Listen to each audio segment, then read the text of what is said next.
the Batman restored my love for Batman, so let's talk about it. The Batman came out on the 4th of March 2022 and is an action crime thriller where Batman has to track down the mysterious Riddler who is leaving behind clues and take him down. The film stars Robert Pattison, Zoe Kravitz, Jeffery Wright, Colin, Farrell, and Dano. So now that we have some context, let's get into the review. First of all, this is unlike any other Batman film, in the best way possible. It focuses a lot on the mystery because, after all, Batman is the world's greatest detective. As well as this, the Riddler is one of the most sinister villains I've ever seen. I dreaded every scene he was in, and not because he was a bad villain or Paul Dano is a bad actor, but because of how unhinged he was in this film. Speaking of acting, I thought everyone was great in this film, put their all into it. Especially Paul Dano as the Riddler. Colin Farrell plays an interesting role as the Penguin, or Oz as they call him. I don't know why they didn't just call him Oswald Cobblepot. He also became unrecognisable in this film because of the makeup and prosthetics. And his version of Penguin worked really well in this grittier, if that's even possible, version of Gotham. Now, usually I don't like Catwoman. I just find the character a bit lacking, and I don't like the superhero-supervillain romance. Oh, I'm good, but she's bad, what must I do? You know, that kind of thing. I just don't like it. However, in this film, they made her character quite interesting and gave her a lot of depth, which I liked. Now we have gone long enough without talking about the Batman. Let's talk about him.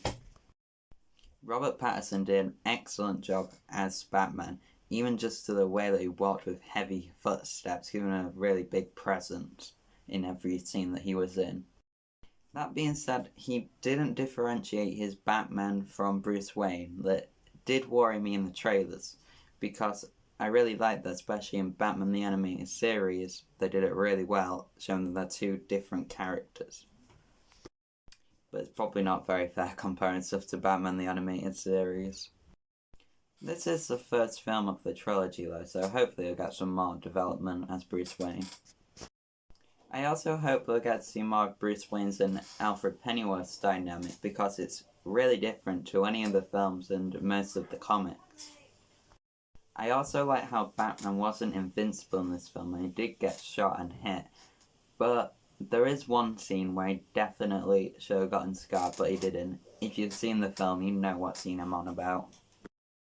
This film was also shot really well, especially with scenes where you got a car chase or something along those lines, and any scene with the Riddler in it, especially the first scene. The makeup was also really good in this film, with the Penguin also glows either black around Bruce Wayne's eyes, and there's a scene right at the start where someone with like half face paint, where this is in the trailer, so I think it's safe to say it. And I wasn't sure if that was to foreshadow him becoming Two-Face, that character, or that's just speculation, or if it's to show how he wasn't fully committed to what he was doing.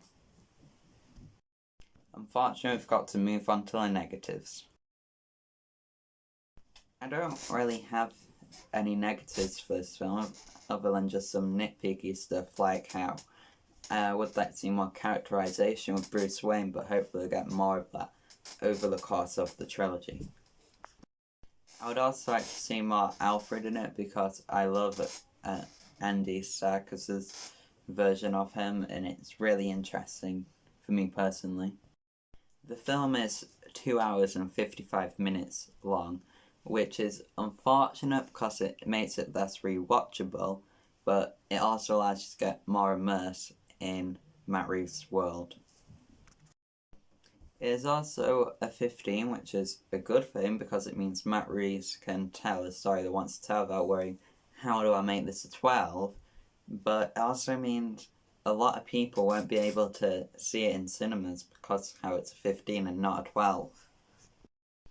This is a film that I highly recommend seeing in the cinemas because it lets you get really immersed in the world as well as with the long run time.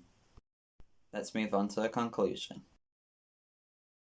So, this film is fantastic, from the characters to the acting to the cinematography to the makeup. It is all fantastic. And I do have some slight problems with this film, but it's all really just nitpicky stuff. So gotta give it a whopping 9 out of 10. If you saw this film, let me know what you think in the comments. If you had any problems with it, if you liked it, just whatever, I'd love to know. Anyways, that brings us to the end of this review. Thank you for watching, and goodbye.